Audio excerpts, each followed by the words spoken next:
வணக்கங்க. என் பேர் கணேசமூர்த்தி. ஸ்ரீ அமிர்தா நர்சரி ஃபார்முடைய ப்ரொப்ரைட்டருங்க. நான் முதல் என்னை பற்றி அறிமுகப்படுத்திக்கிறேங்க. எனக்கு வயசு வந்து பார்த்தீங்கன்னா 42 வயசு ஆக போகுதுங்க. நான் கடந்த 20 வருஷமாக உரம் மற்றும் பூச்சி மருந்து வியாபாரம் பண்ணிகிட்ருக்கேங்க. நான் முதல்ல பெரியார் மாவட்டத்தில் சிப்பிக்கார உற்பத்தியில் சிப்பிக்கார உற்பத்தி நான் தான் ஃபஸ்ட்டு ஆரம்பித்து வச்சேங்க. அப்புறம் ரெண்டாவது பார்த்தீங்கன்னா ஹார்டிகல்ச்சர் தோட்டக்கலை துறையில் பார்த்தீங்கன்னா ரோஜாப்பூ சாகுபடி பார்த்தீங்கன்னா ஆந்திராவிலேருந்து ராஜமந்திரிலேருந்து ரோஜாப்பூ செடிகளை கொண்டு வந்து சுமார் 2 ஏக்கர் பரப்பளவில் 8 வருஷம் வெற்றிகரமாக பயிரிட்டு வந்தேங்க. சில சூழ்நிலை காரணமாக மேற்கண்ட தொழிலெல்லாம் நான் விட வேண்டியதாக போச்சு. உரக்கடை வந்து 22 வருஷமாக நடத்திட்டு வர்றேங்க. இப்போ நான் அந்த அமிர்தா நர்சரி ஃபார்ம் ஆரம்பித்து 2 வருடங்கள் ஆகிடுதுங்க. நான் இதில் பார்த்தீங்கன்னா மலைவேம்பு, குமிழ், சந்தனா, பாக்கு, தேக்கு, தென்னை, விதைகளா இலந்தை, சவுக்கு, மகோகனி, இலவ மஞ்சள், சிங்கப்பூர் சாவணி ரகம், தென்னையில் பார்த்தீங்கன்னா சியோடி சவுக்காத் ஆரஞ்சு, டிப்டூட் நெட்டை ஆகிய ரகங்களை உற்பத்தி பண்ணிட்டு இருக்குங்க. இப்போ நாம் சிறப்பாக எடுத்துக்கொள்ளக்கூடிய மலைவேம்பு. இந்த மலைவேம்பு சாகுபடி பார்த்தீங்கன்னா இன்றைக்கி விவசாயம் இருக்கிற சூழ்நிலை விவசாயம் நல்லா தான் இருக்குங்க. ஆட்கள் பற்றாக்குறை. இந்த ஆட்கள் பற்றாக்குறையின் காரணமாக விவசாயிகள் தங்களுடைய எல்லா நிலங்களிலும் விவசாயம் செய்ய முடியாது போயிடுது. வேலையில் இருக்கிறவங்க, வியாபாரம் பண்ணுறவங்க, விவசாய நிலத்தை விட்டு வெளியூரில் போய் தங்கி இருக்கிறவங்க இவங்கெல்லாம் விவசாயம் பண்ண முடியாது போயிடுது. இதனால் இவங்க சும்மா வச்சிருக்கிற நிலத்துலையும் மிக பெரிய விவசாயிகள் வச்சிருக்கக்கூடிய நிலங்கள்லையும் விவசாயிகளுக்கு அதிகபட்சமாக வருமானம் தரக்கூடிய பயிர் எதுன்னு பார்த்தீங்கன்னா மரப்பயிர் தாங்க. இந்த மரப்பயிரில் சிறப்பாக வரணுங்க. சிறப்பாகனா விவசாயிகளுக்கு தொந்தரவு இல்லாமல் வளரக்கூடிய மரப்பயிர் ஒன்றுனா மலைவேம்பு தாங்க. இந்த மலைவேம்பு எப்படி தொந்தரவு இல்லாத வளர்னா மலைவேம்பு நட்டு அதிக பராமரிப்பு தேவையில்லைங்க, அதிக நீர்வளம் தேவையில்லைங்க. இந்த மலைவேம்பு கலர் மண், ஓர் மண் தவிர்த்து எல்லா இடத்துலையும் நல்லா வளருங்க. இது வந்துங்க இயற்கை வந்து நமக்கு கொடுத்த ஒரு மரம் இல்லைங்க, இது மரம். இதை எப்படி சொல்லலாங்கன்னா மலைவேம்பு சாகுபடி மண்ணை பொன்னாக்கும் சாகுபடி. மண்ணை பொன்னாக்கும் சாகுபடிங்கிறத இந்த வீடியோ தொகுப்பு பார்த்து தெரிஞ்சுக்குவீங்க. இந்த மலைவேம்புக்காக நான் 4 வருஷமாக அலைஞ்சு இதனுடைய முளைப்புத்தன்மை கொண்டு வந்து நான் வந்து ஒரு நர்சரியாக ஃபார்ம் பண்ணி ஸ்ரீ அமிர்தா நர்சரி ஃபார்மில் மலைவேம்புக்காகவே மிகப்பெரிய அளவில் தமிழ்நாடு அளவில் நான் மிகப்பெரிய மலைவேம்பு நாட்டு உற்பத்தியாளராக இருக்கேன். அப்படி இருக்க சூழ்நிலையில் விவசாயிகளுக்கு மலைவேம்பு சாகுபடி பிரயோஜனம் வருமா, தருமா, இல்லை தராதா அப்படிங்கிறத பற்றி விளக்கமாக சொல்கிறதுக்கு கையேடு போட்டால் விவசாயிகளுக்கு அதை படித்து தான் பார்க்க முடியும்.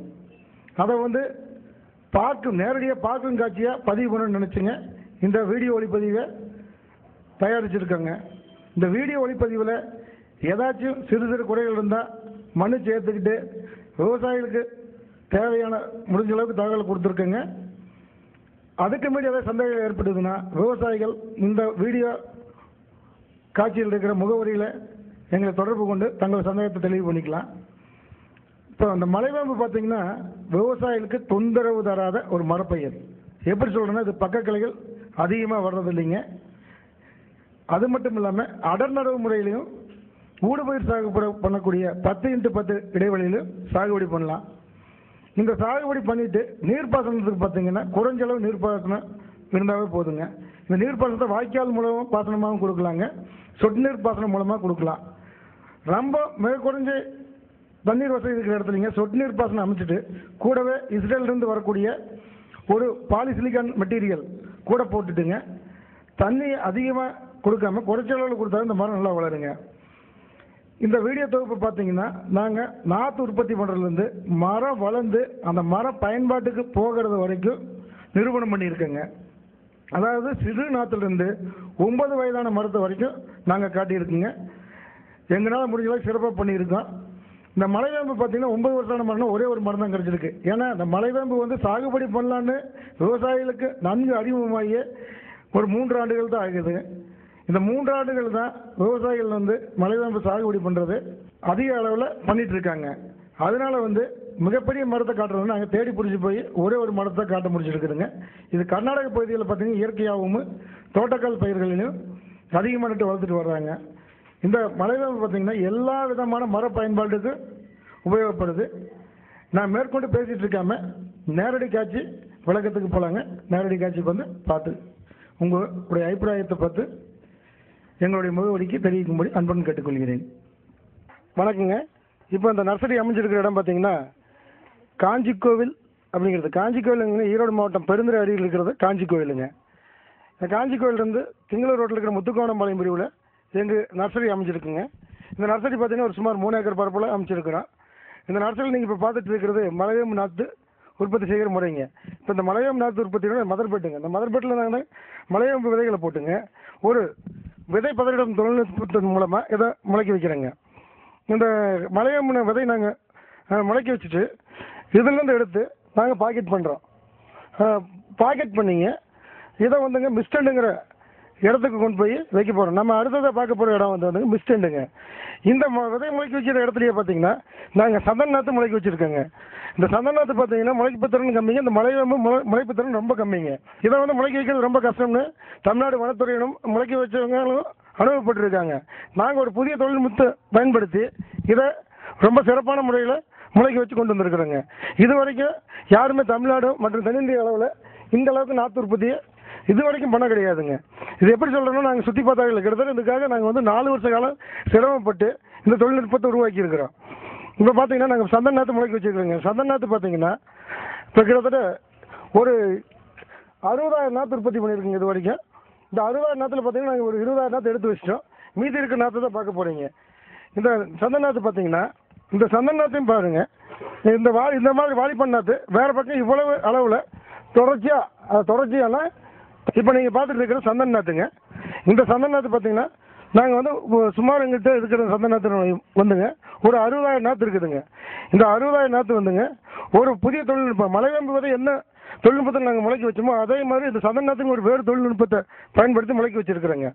இப்போ இந்த சந்தன நாற்று வந்து நாங்கள் எடுத்த ஒரு துணை செடி சவுக்கு செடியோட போட்டு வளர்த்து விற்பனை பண்ணுறாங்க. இந்த சந்தன நாற்றோடைய விலை வந்து பார்த்தீங்கன்னா நன்கு வளர்ந்த செடி, அதாவது 30 சென்டிமீட்டர் உயரமுள்ள செடி வந்து நாங்கள் உங்களுக்கு வந்து 30 ரூபாய்க்கு கொடுக்குறோங்க. அதே மாதிரி இந்த மலைவேம்பு செடி பார்த்தீங்கன்னா இந்த மதர்பெட்லேருந்து எடுத்து நாங்கள் பாக்கெட்டில் போட்டு வளர்த்தி மிஷினில் வச்சு வளர்த்தி அதை வந்து நாங்கள் 15 ரூபா விலையில் கொடுத்துட்ருக்குறோங்க. இந்த மலைவேம்பு சாகுபடி பற்றி நம்ம பின்னாடி போக போக பார்க்கலாங்க. இப்போ பார்த்தீங்கன்னா இது எங்கள் விதை செட்டுங்க. இந்த விதை செட்டில் பார்த்தீங்கன்னா சுமார் இப்போ முளைச்சி இருக்கிறதாங்க எடுத்து வச்ச நாற்றுகள் போக இருக்கிறதா கிட்டத்தட்ட 50,000 நாற்று இருக்குதுங்க.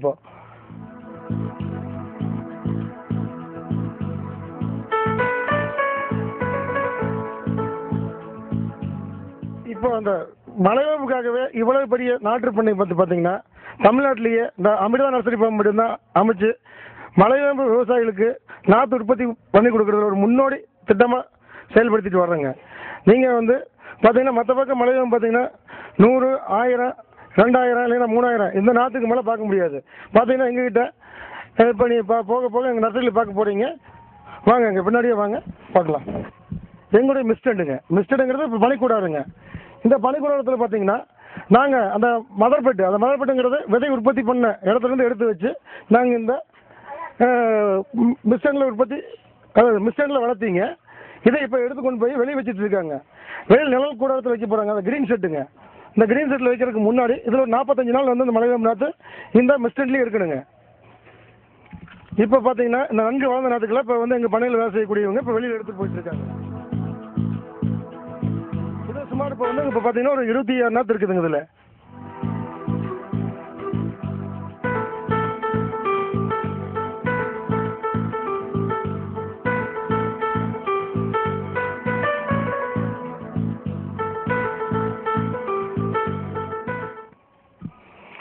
அடுத்ததான் நீங்கள் பார்க்குறது எங்களுடைய பசுமை கூடாரங்க. இந்த பசுமை கூடாரத்தில் தான் இப்போ நாங்கள் இந்த மிஸ்டன்லேருந்து எடுக்கக்கூடிய மலைவேம்பு நாற்றுகளை வந்துங்க கொண்டு வந்து வச்சு இந்த நிழலில், அதாவது பாதி நிழலாம் பாதி வெயிலாக இருக்கக்கூடியது தான் இந்த பசுமை கூடாரத்துடைய அமைப்புங்க. இந்த பசுமை கூடாரத்தில் பார்த்தீங்கன்னா இதை நாங்கள் மறுபடியும் ஒரு 30 நாள் வச்சுருக்கிறோங்க. ஏன்னா அப்போ தான் இந்த பசுமை கூடாரத்துலேருந்து அந்த பசுமை கூடாரத்தில் கொண்டு வந்து வைக்கிறோம்னா மிஸ்டன்லேருந்து எடுத்ததையுமே நேரம் டைரக்ட் சன்லைட் அதாவது சூரிய ஒளிக்கு கொண்டு போனீங்கன்னா செடி இறந்து போகக்கூடிய வாய்ப்புகள் ஜாஸ்திங்க. அதனால பாதி வெயிலும் பாதி நிழலுமா இருக்கக்கூடிய இடத்துல வச்சு ஒரு 40 நாள் வளர்த்திட்டு வர்றாங்க. 40 நாள் வளர்த்திட்டு அப்புறம் எடுத்து டைரக்ட் சன்லைட் அதாவது நேரடியாக சூரிய வெளிச்சம் படக்கூடிய இடத்துல கொண்டு போய் வைக்கிறோங்க. அதை அடுத்தபடியாக காட்டுறாங்க. அதுக்கு முன்னாடி இப்போ நாங்கள் சந்தன நாற்று போட்டுருக்குறோம், அதை கொஞ்சம் காட்டுறோம் பாருங்க. இப்போ நான் பார்த்துட்டு இருக்கிறதுங்க மதர் பெட், அதாவது விதை பயிரிட்டு இருக்கக்கூடிய இடத்துல இருந்து எடுத்து வச்சு சந்தன நாற்றுங்க, பாக்கெட்டில் எடுத்து வச்சு சந்தன நாற்று. இந்த சந்தன நாற்றோடு நாங்கள் சவுக்கு நாற்று சேர்த்து போட்டு வளர்த்துட்டு வர்றோங்க. இப்போ இது நாற்று எடுத்து போட்டு இதனுடைய நாலு எவ்வளோ வச்சுருந்தாங்க, 15 நாட்கள் ஆகி விட்டதுங்க. இந்த 15 நாட்களே பார்த்தீங்கன்னா சந்தன நாற்று தளத்தளன்னு வந்திருக்கு. இதில் மொத்த உயரம் பார்த்தீங்கன்னா ஒரு 6 சென்டிமீட்டர் இருக்குங்க. இன்னொரு 15 நாள் பிறகு நல்லா வேர் பிடிச்சிங்க. இன்னொரு 30-40 நாளில் நடவுக்கு தயாராகக்கூடிய பருவமான 30 சென்டிமீட்டர் உயரத்துக்கு இது நல்லா வந்துருங்க. இது வந்த பிற்பாடு மறுபடியும் ஒரு 10 நாள் டைரக்ட் சன்லைட், நேரடி சூரிய வெளிச்சத்தில் வச்சுங்க. விவசாயிகள் தோட்டத்துக்கு கொண்டு போய் நட்டினாலும் செடி இறக்கக்கூடிய மார்டாலிட்டி வாய்ப்புகள் ரொம்ப குறைவான தருணத்தில் நாங்கள் விற்பனைக்கு அனுப்புகிறோங்க. இதோடைய விலை பார்த்தீங்கன்னா 30 ரூபாய்க்கு கொடுக்குறோங்க. சந்தன நாற்று 30 ரூபாய்க்கு கொடுக்குறோங்க. இந்த சந்தன நாற்று எப்படி உற்பத்தி பண்ணணும்னா, நன்கு முதிர்ந்த மரங்கள், அதாவது நன்கு முதிர்ந்த மரம்னா ஒரு 50 வருஷத்துக்கு மேலான மரத்துல இருந்து தான் இதை விதை சேகரிக்கப்படுதுங்க. இது விதை சேகரிப்பாளர்கிட்ட நாங்கள் வாங்குறது போய் நேரடியாக பார்த்து மரத்தை பார்த்து எங்கே சேகரம் பண்ணுறாங்கன்னு பார்த்து செலக்ட் பண்ணி வாங்குறோங்க. அதனால் இது வளர்ச்சி விகிதம் பார்த்தீங்கன்னா ஒரே சீராகவும் விரைவாகவும் இருக்குங்க. இதிலிருந்து கிடைக்கக்கூடிய சந்தன சந்தனங்கிறது எப்படி உற்பத்தி ஆகுதுன்னா, அதனுடைய மையப்பகுதி பார்த்தீங்கன்னா சேவு அப்படிம்பாங்க. அந்த சேவு பகுதி உருவாகிறத வச்சு சந்தனத்துடைய மதிப்பே இருக்குங்க. இந்த சந்தனத்தோட கிடைக்கக்கூடிய மையப்பகுதி பார்த்தீங்கன்னா சிறந்த முறையில் வேகமாக வளருங்க.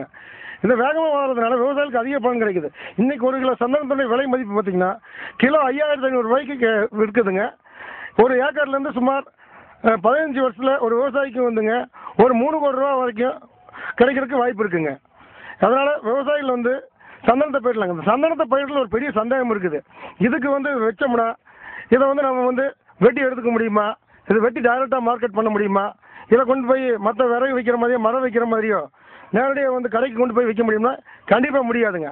2002 கவர்மெண்ட் ஒரு அனுமதி கொடுத்துருக்காங்க. விவசாயிகள் தங்களது தோட்டத்தில் சந்தனத்தை பயிரிட்டு வளர்த்தலாம். இதற்கு எந்த வித ஆட்சேபனையும் கிடையாது. ஆனால் வெட்டி வைக்கும் போதுங்க வனத்துறையுடைய அனுமதி எப்படி வாங்கினா, நட்டுற போதே சந்தனத்துறை உங்கள் தோட்டத்துக்கு சிட்டா அடங்கல் இருக்குங்க. அந்த சிட்டா அடங்கல்ல இந்த சந்தனம் எவ்வளோ நட்டிருக்குன்னு சொல்லிட்டு பதிவு பண்ணிருந்துங்க. நட்டின முத நாளோ இல்லை அந்த வாரத்திலேயே பதிவு பண்ணிட்டு நம்முடைய கிராம நிர்வாக அதிகாரிகிட்ட ஒரு அத்தாட்சி வாங்கிக்கிறோம், இவர் எவ்வளோ சந்தனம் பயிர் பண்ணியிருக்காரு அப்படின்னு சொல்லிட்டுங்க. இந்த பதிவு வருஷம் நம்ம என்ன பயிர் பண்ணுறோன்னு நம்ம கிஸ்து கட்டுற போது புதுப்பிச்சுட்டே வந்துட்டோம்னா 5 வருஷம் கழிச்சு வெட்டுற போது இந்த அத்தாட்சியை கொடுத்துங்க வனத்துறைன்னு அனுமதி வாங்கிக்கிறோம். வனத்துறைக்கு ஒரு குறிப்பிட்ட சதவீத சேவை வரி, அந்த சேவை வரி எதுக்கு கொடுக்குறோம்னா மரத்தை வெட்டி அந்த வெள்ளை பகுதி சீவிட்டு சேவு பகுதி எடுக்கிறதுக்காக கொடுக்குறோங்க. இதை எடுத்துட்டோம்னா வனத்துறை அவங்க மார்க் பண்ணி வெட்டி எடுத்து வனத்துறை சந்தன விற்பனை கிடங்குக்கு கொண்டு போய் விற்பனைக்கு வைக்கிறாங்க. அங்கே வைக்கிற போது ஏலத்தில் வைக்கிறாங்க. ஏலத்தில் வச்சு நம்ம என்ன விலைக்கு விற்கிதோ அந்த ஏலத்தொகை போதோ அந்த தொகையில் 50% தொகையை மரம் வெட்டி கொடுத்து 30வது நாள் கொடுத்துட்றாங்க. மீதி தொகையை மீதம் இருக்கிற தொகையை மீதி இருக்கிற 60 நாளில் கொடுத்துட்றாங்க. ஆகும்போது 90 நாளில் நமக்கு கூடிய பகுதியான ஒரு 3 கோடி ரூபா நம்மளுக்கு சேர்ந்துருதுங்க. இந்த 3 கோடி ரூபா எப்போ வருதுன்னா நட்ட உடனே வந்துடாதுங்க. நட்டி 15 வருஷம் கழிச்சு நல்லா பராமரிச்சுட்டு வந்தால் இந்த 3 கோடி ரூபா கிடைக்குங்க. இதுக்கு பெரிய முதலீடாக ஒன்றும் கிடையாது. இப்போ இன்சூரன்ஸ் எல்லாம் பார்த்தீங்கன்னா 25 வருஷம் 30 வருஷம் போடுறோம். 5 வருஷங்கிற ஒரு பெரிய கால அளவே கிடையாதுங்க. ஏன்னா 3 கோடி ரூபா விவசாயத்தில் கொடுக்கக்கூடிய ஒரே ஒரு மரம் என்னன்னா சந்தனம் தாங்க. சந்தனங்கிறது தனம் இருக்குது. தனம்னா செல்வம் இருக்கக்கூடிய ஒரே மரம் சந்தனம் தாங்க. இப்போ நம்ம பார்த்துட்டு இருக்கிற சந்தனங்க. இந்த சந்தனம் கூட சவுக்கு வச்சுருக்குறோங்க. இது எங்கிட்ட சுமார் இப்போ 20 25 நாற்று இருக்குதுங்க. 25 நாற்று பார்த்தீங்கன்னா 1 கூட பாக்கெட்டில் எடுத்து வச்சது பழுதுபடாத வருது. இதுக்கு காரணம் நாங்கள் பயன்படுத்த தொழில்நுட்பம் தாங்க. இப்போ பார்த்தீங்கன்னா சந்தன செடி பார்த்தீங்கன்னா எல்லாமே பார்த்தீங்கன்னா கருகருப்பாக இருக்கும், வெள்ளை செடி வராதுங்க. இந்த வெள்ளை செடி வளர்ச்சி கம்மியாக வருங்க தோட்டத்தில் எடுத்து வைக்கிற போது. இதில் இருக்கிற நாற்றுகள் பூராமே ஓரளவுக்கு பசுமையாக நல்ல கருகருப்பாக இருக்கிறதுனால உங்களுக்கு வச்சிங்கன்னா விரைவான வளர்ச்சி கொடுக்குங்க. நமது நிழற்கூட செட்டிலிருந்து கொண்டு வச்ச மலைவேம்பு செடிங்க, வெயிலில் வச்சது டைரக்ட் சன்லைட், அதாவது நேரடியாக சூரிய வெளிச்சம் வெயிலும் படக்கூடிய இடத்துல வச்சிருக்கிறேங்க. இது எதுக்காக வைக்கிறேன்னா நிழலிருந்து நேராக கொண்டு போய் தோட்டத்தில் நட்டிங்கன்னா செடி வராது. ஏன் வராதுன்னா ஒரு நிழல் இருக்கிற ஒரு ஏசி ரூம் இருக்கிறவங்களுக்கு வெயிலில் போட்டு அப்படி வாடி போயிடுவாங்க. அதே மாதிரி நிழலிருந்து நேராக வெயிலுக்கு கொண்டு போனோம்னா அந்த செடி சேராதுங்க. அதுக்காக இதுக்கு பேர் ஹார்னிங் பேருங்க. இந்த ஹார்னிங் பண்ணி கொடுத்துறோங்க நாங்கள் இந்த செடியை. இப்போ இந்த செடி என்ன ஆகுதுன்னா நம்ம வெயிலில் வைக்கிற போது இந்த தண்டு பகுதியும் தலைப்பகுதியும் நான் வெயிலுக்கு ஏற்றபடி, அதாவது இந்த தண்டு பகுதி பார்த்தீங்கன்னா கெட்டுத்தன்மை ஆகிடுதுங்க. அதனால் நீங்கள் கொண்டு போய் வைக்கிற போதோ இந்த டிரான்ஸ்போர்ட், அதாவது செடிகளை எடுத்து செய்யணும் ஒடிகிறதோ சேதப்படுறதோ கிடையாதுங்க. அதே மாதிரி நீங்கள் வந்து எவ்வளோ வெயிலில் வச்சா அந்த செடி பார்த்தீங்கன்னா நல்ல முறையில் வருங்க. நீங்கள் வந்து செடி வந்து பழுதுபட்டு போகிறதுக்கு வாய்ப்பு கிடைக்காதுங்க. இது நாங்கள் வந்துங்க ஒரு முறைப்படி, அதாவது ஒரு பண்ணைன்னா எப்படி ஒரு நர்சரி ஃபார்ம் எப்படி வச்சு நடத்தணுமோ அந்த முறைப்படி வச்சு நடத்துகிறேங்க. இதனால் வந்து இங்கே உற்பத்தியாக சரியும் தரம் வாய்ந்தவங்க, இதுக்கு எந்த விதமான சந்தேகம் கிடையாது. எங்கள்கிட்ட போய் வாங்கிட்டு போய் வச்ச விவசாயி நிறைய பேர் இருக்காங்க. அவங்கள வந்து இந்த வீடியோ தொகுப்பில் பின்பகுதியில் நம்ம பார்க்க போகிறோங்க. எங்கிட்ட பார்த்தீங்கன்னா இப்போது ஒரு 40,000 நாற்று தயாராக இருக்குங்க. இது வந்து ஒரு சாதனை அளவுன்னு தான் சொல்லணுங்க. இது வரைக்கும் பார்த்தீங்கன்னா யாருகிட்டையுமே நடவுக்கு தயாராகி 1000, 2000, 3000 நாற்று கூட கிடையாதுங்க. இப்போ பார்த்தீங்கன்னா நாங்கள் மட்டும்தான் இப்போ கிட்டத்தட்ட 40,000 நாற்று ஒரே இடத்துல பார்க்கலாங்க. ஒரே சீரான நாற்று. இப்போ ஒரே சீரான நாற்று எதுக்கு ஆகுதுன்னா, உங்களுக்கு ஒரு தோட்டத்தில் கொண்டு போய் வச்சிங்கன்னா எல்லா மரம் ஒரே மாதிரி வருங்க. ஒரே மாதிரி யூனிஃபார்ம் வரும்போது பார்த்தீங்கன்னா எல்லா மரத்தோட வளர்ச்சி ஈக்குவலாக இருக்குது. உங்களுக்கு சரிசம வளர்ச்சியில் இருக்கிற போது அதை டோட்டல் அது மர ஈல்டு, அதாவது எப்படி சொல்கிறேன்னாங்க, மர உற்பத்தி அதிகமாகுது. இப்போ ஒரு கன்று பெருசாகவும் ஒரு கன்று சிறுசாக வாங்கி வைக்கிற போது உற்பத்தி பாதிக்கப்படுதுங்க, வளர்ச்சி பாதிக்கப்படுது. பார்த்தீங்கன்னா அந்த தோட்டத்தை பார்த்தா யூனிஃபார்ம் இருக்காது. உங்களுக்கு தோட்டத்துக்கு போனீங்கன்னாவே இந்த மரம் ஏன்டா நட்டணும்னு ஆகிடும். ஆனால் இப்போ நாங்கள் கொடுக்குற நாற்று அப்படி கிடையாதுங்க. ஒரே யூனிஃபார்மாக நாற்று கொடுக்கறதுனால உங்களுக்கு பார்த்தீங்கன்னா நீங்கள் கொண்டு போய் நட்டுனதையும் ஒரே மாதிரி வளரக்கூடிய வளர்ச்சியில் இருக்கும். இப்போ இந்த நான் எங்கிட்ட நாற்று வாங்கி கொண்டு போய் நட்டினவங்கள உடைய தோட்டத்தையெல்லாம் போய் இந்த பின்னாடி காட்ட போகிறேங்க, அதை பார்த்துக்கலாங்க. இப்போ என் கையில் இருக்கிறது பார்த்தீங்கன்னா பாக்குக்கன்று. இது பாக்குக்கண்ணா தென்னங்கன்னு உங்களுக்கு சந்தேகம் வந்திருக்கு. இது பாக்குக்கன்று தாங்க. இந்த பாக்குக்கன்று பார்த்தீங்கன்னா மோகித்நகர் பாக்குங்க. இந்த மோகித்நகர் பாக்கு எங்கேருந்து கொண்டு வந்து உற்பத்தி பண்ணப்படுதுன்னா CBCRI central plant research centre இருக்குங்க இல்லைங்க, மங்களூர் பக்கத்தில் பாக்குக்காக ஒரு தனி ஆராய்ச்சி பண்ணி இருக்குதுங்க. அந்த பாக்குக்காக உருவாக்கப்பட்ட ஆராய்ச்சி பணியிலிருந்து கொண்டு வரப்பட்ட காய்கள் மூலமாக உற்பத்தி செய்யப்படுறது அந்த பாக்கு கன்றுகளுங்க. இந்த பாக்கு கன்றுகள் பார்த்தீங்கன்னா எங்கிட்ட சுமார் 20,000 இருக்குங்க. இந்த பாக்கு கன்றுகளோட சிறப்பு என்னென்னா, இந்த பாக்கு வச்சது 3 வருஷத்துல காய்ப்புக்கு வந்துருங்க. ஒரு மரத்துலேருந்து 15 கிலோ பச்சைக்காய் கிடைக்கிறதுக்கு வாய்ப்பு அதிகங்க. பச்சைக்காய் 15 கிலோவுக்கு அதிகமாக கிடைக்கும். ஒரு கிலோ 10 ரூபாய் வச்சுட்டிங்கன்னா ஒரு மரத்துலேருந்து உங்களுக்கு ஒரு 150 ரூபா கிடைக்கிறதுக்கு வாய்ப்பு இருக்குதுங்க. ஏக்கருக்கு வந்துங்க ஒரு 900 கன்று வரைக்கும் நடவு பண்ணலாம். 6x6 இடைவெளியில் நடவு பண்ணலாங்க. இந்த பாக்குக்கன்று பார்த்தீங்கன்னா இது வரைக்கும் நீங்கள் பாக்கு நிறைய பக்கம் பார்த்துருப்பீங்க. இந்த மாதிரி வாலிப்பான கன்றுங்களை எங்கேயும் பார்க்க முடியாது. இது ஒரு நட்டு இப்போ வந்து நடவுக்கு தயாராக இருக்குங்க இந்த பாக்குக்கன்று. இப்போ பார்த்தீங்கன்னா நான் ஒரு முக்கியமான நண்பரை அறிமுகப்படுத்த போகிறேங்க. இந்த செடிகள்லாம் பசுமையாக இருக்க காரணமே இவர் தாங்க. ஏன்னா இவர்கிட்ட இருந்தால் நான் அந்த மண்புழு உரம் எடுத்து இந்த செடிகளுக்கு பயன்படுத்துவேன். இது நாங்கள் இந்த ஃபார்ம் பார்த்தீங்கன்னா ஆர்கானிக் ஃபார்மிங்காக தான் பண்ணிகிட்டு இருக்கோம். நாங்கள் ஆட்கள் பற்றாக்குறையினால களைக்கொல்லி மட்டும்தான் இந்த பண்ணைக்குள்ள வந்து ரசாயனமாக பயன்படுத்திட்டு இருக்கிறோங்க. மற்ற வேறு எந்த வளர்ச்சியோ மற்ற எதுவுமே பயன்படுத்துறதில்லை. நாங்கள் பயன்படுத்துறது வந்து ஒன்று வந்து மண்புழு உரம் தாங்க. வேறு எந்த மைக்ரோநியூட்ரியன்ட்டோ ஆர்கானிக்ஸோ மற்ற இந்த ஆர்கானிக் கண்டென்ட்னா மண்புழு உரம் மட்டும்தான் பயன்படுத்துகிறேங்க. மற்றபடி பார்த்தீங்கன்னா நுண்ணூட்ட சத்துக்கள், அதாவது மைக்ரோநியூட்ரியன்ட்ல எதுவும் பயன்படுத்துறதில்லை, ஸ்ப்ரேயிங் கொடுக்குறது இல்லைங்க, மற்ற எதுவும் பண்ணுறது இல்லைங்க. நான் ஆனால் 20 வருஷமாக நான் வந்து பூச்சி மருந்து கடை வச்சுட்ருக்கேன். இருந்தாலுமே அந்த செடிகளை வந்து இயற்கையாக வளர்த்தி கொடுத்தோம்னா தான் மறுபடியும் தோட்டத்தில் கொண்டு போய் வச்சோம்னாலும் செழிப்பாக வளருங்க. செயற்கையாக வந்து வளர்த்தி கொடுத்துட்டோம்னா வெயிலுக்கு கொண்டு போய் வச்சு ஒரு செல்வாக்காக வளர்த்தி கொண்டு போய் வேறு இடத்துல வச்சோம்னா அந்த செடி வராதுங்க. அந்த இயற்கையாக வளர்த்துனாலும் செடி நல்லா வரும். இந்த இயற்கையாக வளர்த்துறதுக்கு எனக்கு உறுதியாக நண்பர் கண்ணனுங்க. இந்த நண்பர் கண்ணன் ஒரே ஒரு சிறப்பு இருக்குங்க. என்னன்னா முதல் மலைவேம்பு வந்து வெட்டி கமர்ஷியலாக விற்றவர் பெரியார் மாவட்டத்திலே அவர் ஒருத்தர் தானுங்க. அது ஒரே ஒரு மரம் தான் வெட்டி விற்றுருக்காரு. அவர் அதை பற்றி சொல்லுவாருங்க. வணக்கங்க. நாங்கள் மலைவேம்பங்கன்று வச்சு கிட்டத்தட்ட ஒரு 4 வருஷம் வச்சுருந்தோங்க. 4 வருஷத்து கன்று 6,000 ரூபாய்ன்னு விற்றங்க ஒரு மரத்து வேலை. அது வந்து நமக்கு வீட்டுக்கு பக்கத்தில் வச்சதுனால வீட்டுக்கு வேர் வந்துருங்கிறதுனால அது வச்சா. அந்த மரத்துக்கு பார்த்தீங்கன்னா வேறு ரசாயன உரமே எதுவும் கிடையாதுங்க. மண்புழு உரம் போடுறோம், மூடாக்கு போடுறோம், அவ்வளோதாங்க பண்ணி வச்சுருந்தோம். இன்னும் நிறைய கண்ணெல்லாம் நிறைய இருக்குது, நல்லா வேகமாக வளருது. அதனோட வளர்ச்சி பார்த்தீங்கன்னா இன்னும் அபிரதமாக இருக்குது. மரவள்ளியில் மலைவேம்புங்க. இந்த மரவள்ளியில் மலைவேம்பு தோட்டம் எங்கே இருக்குதுன்னா ஈரோடு மாவட்டம் பெருந்தல் தாலுக்கா காஞ்சிக்கோல் அருகில் இருக்கிற பூண்டிகாட்டு வளத்தில் கிராமத்தில் இருக்குதுங்க. இந்த நிலத்துக்கு சொந்தக்காரர் பேர் பி தெய்வசிகாமணிங்க. இவர் சுமார் ஒரு 4.5 ஏக்கர் பரப்பளவில் வந்துங்க மரவள்ளியில் மலைவேம்பு பயிரிட்டு இருக்காங்க. இதை பயிர் பண்ணி பார்த்தீங்கன்னா சுமார் 90 நாட்கள், அதாவது இன்றைக்கி வீடியோ எடுக்கிறது நாம் வந்துங்க 19/9/2009 அன்றைக்கி எடுக்கிறேங்க. அதுக்கு முன்னாடி 90 நாளில் பயிர் பண்ணியிருக்காங்க. சரியாக 3 மாதம் ஆகுதுங்க. இந்த மரவள்ளி பயிர் பண்ணி 1 வாரம் கழிச்சு இந்த மலைவேம்பு வந்து ஊடுபயிராக பயிர் பண்ணாங்க. ஆனால் பார்த்தீங்கன்னா இந்த மரவள்ளியோட மலைவேம்பு முந்தி செல்றதை பார்க்குறீங்க. அதே சமயத்தில் இந்த மரவள்ளி தாக்கக்கூடிய வெள்ளை ஈங்க, கள்ளிப்பூச்சி, மற்ற நோய் தாக்குதல் எதுவுமே இந்த மலைவேம்பில் கிடையாது. நல்லா பார்த்தீங்கன்னா தெரியும். இந்த மலைவேம்பில் இருக்கிறது வந்து பார்த்தீங்கன்னா மலைவேம்பு நல்லா வளர்ச்சி இருக்குதுங்க. இதனுடைய இலையிலையோ மற்ற கொழுந்து பகுதியிலையோ கள்ளிப்பூச்சி தாக்குதலோ மற்ற தாக்குதலோ எதுவும் கிடையாதுங்க. இதை பார்க்க போகிறது என்ன தெரியுதுன்னா, மலைவேம்புக்கு நோய் தாக்குதலோ எதுவுமே கிடையாதுங்க. நோய் தாக்குதலுங்கிறது பார்த்தீங்கன்னா 99.99% மலைவேம்பில் நோய் தாக்குதல் கிடையாதுங்க. அதே சமயத்தில் எல்லா பயிரிலும் ஊடுபயிராக வருங்கிறது உண்மையாகுதுங்க. இது வந்து பார்த்தீங்கன்னா இந்த மலைவேம்பு செடிக்கு அடியில் இருக்கிற மரவள்ளி கிழங்கு பயிரும் எந்த விதமான பாதிப்பு இல்லாமல் நல்லா தான் வளர்ந்துட்டு இருக்குங்க. இதை நல்லா பாருங்கள், இந்த மரவள்ளிக்கு கிழங்கும் மலைவேம்பும் இணைஞ்சு வளர்ந்துட்டு இருக்குங்க. ஆனால் இது மலைவள்ளி நட்டி ஒரு வாரம் கழிச்சு தான் இந்த மலைவேம்பை பயிர் பண்ணாங்க. இந்த பயிர் பண்ண மலைவேம்பு பார்த்தீங்கன்னா இந்த மரவள்ளியுடைய உயரத்தை விட சுமார் ஒரு 1.5 அடி உயரம் அதிகமாக போயிட்டு இருக்கு. இப்போ பார்த்தீங்கன்னா இது வந்து பார்த்தீங்கன்னா என்னோட உயரம் 5.5 அடிங்க. இது என்னோட உயரத்துக்கு மேலே நிற்கிதுங்க. இதனுடைய மண்வாக்கு படி பார்த்தீங்கன்னா இந்த மண்வாக்கு இது வந்து 90 நாளில் வந்துங்க 5 அடி உயரம் வளர்ந்துருக்குங்க. இது பார்த்தீங்கன்னா உங்களுக்கு தெரியும், நல்லா பாருங்கள். ஏன்னா மரவள்ளியும் மலைவேம்பும் ஒரே பச்சை கலருங்கிறதுனால உங்களுக்கு பார்க்குறதுக்கு வேறுபடுத்தி பார்க்குற சிறப்பாக இருந்தாலும் நல்லா கவனித்து பார்த்தீங்கன்னா தெரியும். இது எல்லா பகுதியிலும் மலைவேம்பு பயிர் பண்ணியிருப்பாங்க. இந்த செடி விட்டு பார்த்தீங்கன்னா அடுத்த பக்கம் நல்லா தெரியுதுங்களா, பாருங்கள், நல்லா பாருங்கள். நல்லா பார்க்குறப்ப உங்களுக்கு நல்லா கவனித்து பார்த்தீங்கன்னா தெரியும். மரவள்ளி பயிரை விட உயரமாக தெரியுது பூரா மலைவேம்புங்க. இது வந்து 10 அடிக்கு 10 அடி இடைவெளியில் பயிர் பண்ணியிருக்காங்க. இதை வந்து இந்த மரவள்ளி எடுத்துட்டு ஊடு